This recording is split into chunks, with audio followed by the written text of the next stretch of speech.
Inorganic Chemistry, Round 1, Part 2. Values of Z for lithium, sodium, potassium, and rubidium are 3, 11, 19, and 37 respectively. Write down their ground state configurations and comment on the result. Answer: all are the form X in S1, where X is a noble gas. How are the ground state electron configurations of oxygen, sulfur, and selenium, Z equals 8, 16, and 34 respectively, alike? Give another element related in the same way. Answer: all of them are in the form X in S2 in P4, where X is a noble gas. State two elements that have ground state electron configurations of the general type X in S2 in P1.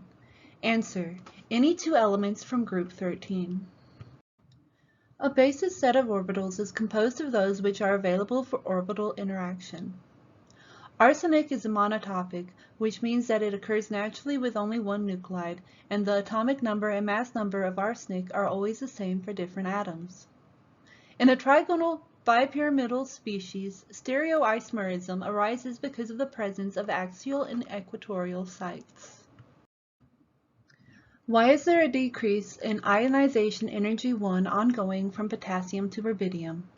This is because both rubidium and potassium are alkali earth metals with only one electron in their valence shell, so the first ionization is very stabilizing since it leaves them with an electron configuration like a noble gas. Rubidium is bigger than potassium, so it has the lower first ionization energy. Calculate the energy in kilojoules per mole of photons of a spectroscopic transition, the corresponding wavelength of which is 450 nanometers. E equals hc over lambda equals 6.63 10 to the negative 34 joules times second times 3 10 to the 8 meters per second, all divided by 450 10 to the negative 9 meters, which equals 3.97 10 to the negative 19 joules per photon. Since there are 6.022 10 to the 23 photons per mole, 3.97 10 to the negative 19 times 6.022 10 to the 23 equals 2.39 10 to the negative 5 kilojoules per mole. Using the Bohr model, determine the value of radii of the second and third orbitals of the hydrogen atom. The Bohr theory gives accurate values for the energy levels in hydrogen-like atoms, but it has been improved upon in several respects. Hence, the radius of second and third Bohr orbit in a hydrogen atom is 2.116 and 4.761 angstrom. Note, there are certain limitations to Bohr's theory.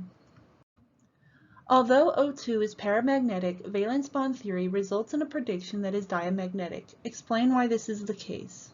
Valence bond theory shows that all the electrons in oxygen are paired, so oxygen should be diamagnetic, yet oxygen is paramagnetic.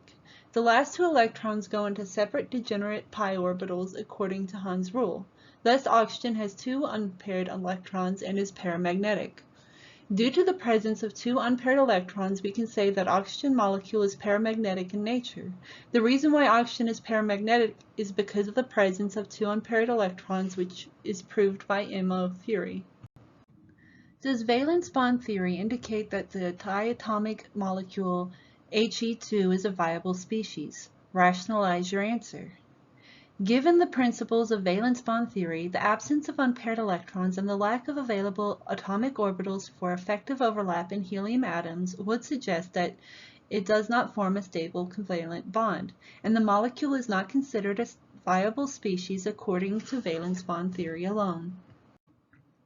Explain why BF3 possesses an S3 axis but NF3 does not. BF3 possesses an S3 axis due to its trigonal planar molecular structure, where three identical fluorine atoms surround the boron atom at 120 degrees.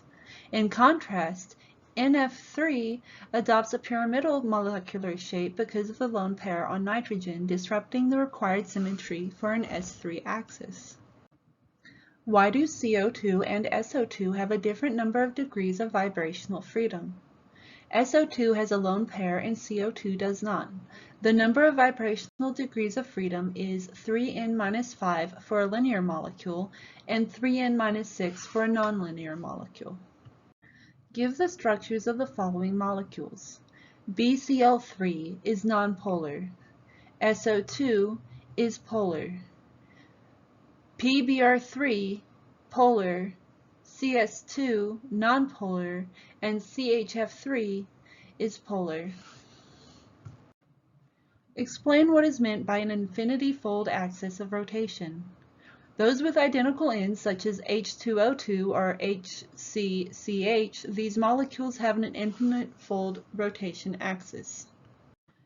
Resonance Raman spectroscopy is now used extensively for the investigation of colored D-block metal complexes and for probing the active metal sites in metalloproteins.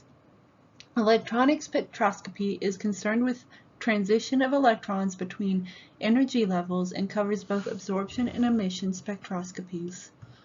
The Frank codon approximation states that electronic transitions are very much faster than nuclear motion.